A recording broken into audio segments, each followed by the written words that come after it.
sign an ethics charter ahead of the August 3rd local government elections at Constitutional Hill in Johannesburg this morning.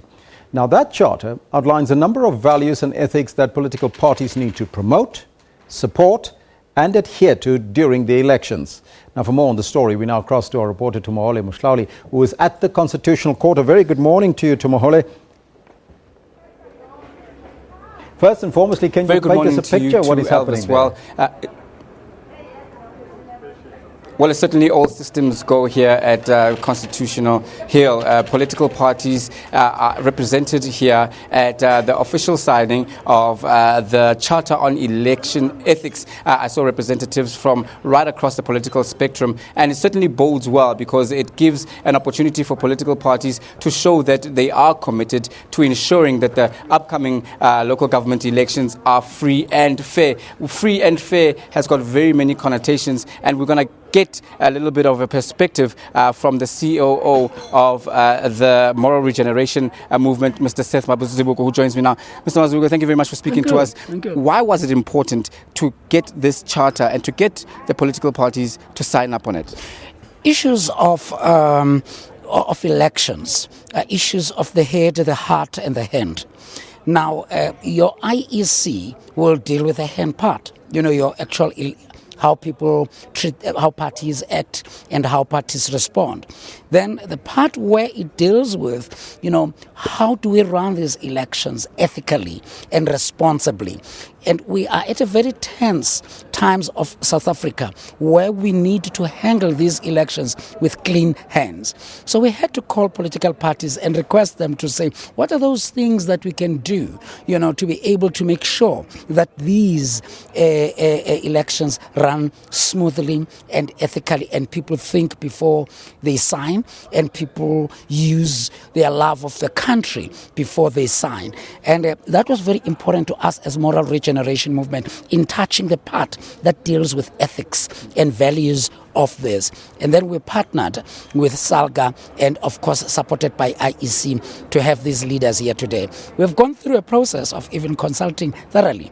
And this doesn't only affect the charter, doesn't only talk to the parties, it talks to you, the media, it talks to the voters, it talks to the security, it talks to IEC, so that these are all the people who are and centered around these. So it was very important that we start with the the political parties. That's correct. And now, one of the big questions is the issue of accountability. While it's all good that political parties show up and put pen to paper and say we will adhere to certain ethics and behavior, what happens if things should go wrong? How do we hold people accountable? Hence our relationship also with IEC.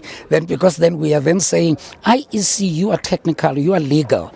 We would like you to deal with issues where if one doesn't act on a principle of ethics, then you can take up an issue.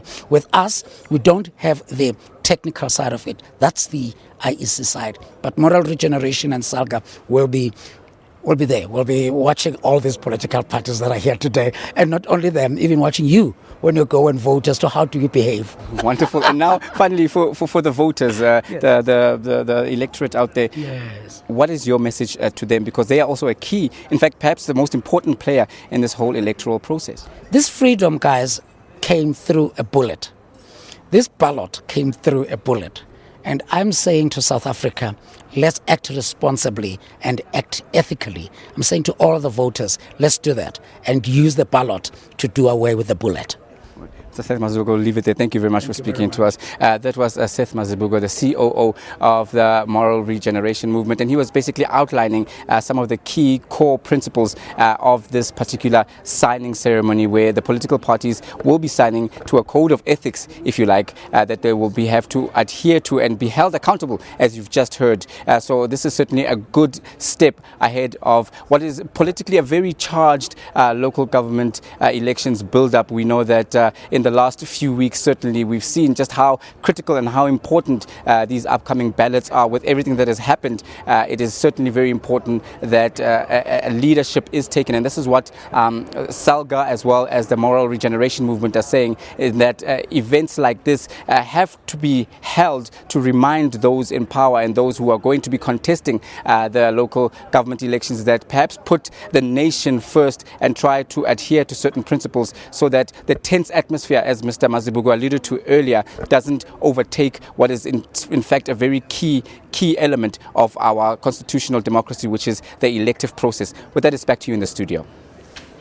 Thank you, Tumaole Mohlaoli. He's at the Constitutional Court. We'll keep you updated on that process there as the charter is being signed by the various political parties. We'll give you the latest there.